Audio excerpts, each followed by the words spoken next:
Johan, un nouveau Tour des Flandres, mais cette fois-ci sous un nouveau maillot. Comment ça va déjà?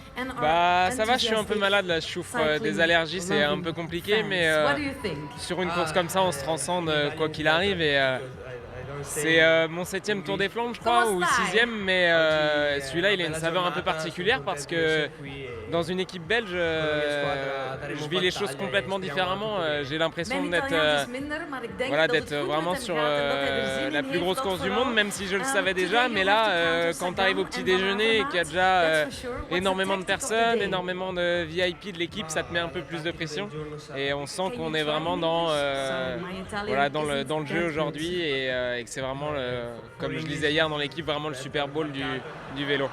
Du coup, vous qui adorez les Flandriennes dans cette équipe, vous vous sentez bien? Ouais, on se sent bien, enfin, je me suis toujours senti bien, même à la Française des Jeux, mais c'est vrai que voilà, le vélo en Belgique c'est quelque chose de spécial. Là, il faut savoir qu'il y a plus de 10% de la population de la Belgique qui est sur le bord des routes, et pour un sponsor comme Wanty Group Gobert, c'est vraiment une journée très importante, très importante. Quel est le plan aujourd'hui? Le plan aujourd'hui, on sait très bien qu'on ne peut pas jouer avec des coureurs comme Sagan ou Van Avermaet ou Gilbert. Je pense qu'ils sont vraiment sur une autre catégorie. Et l'idée, ça sera d'anticiper. Nous, notre course, elle est réussie quand on a un coureur déjà dans l'échappée.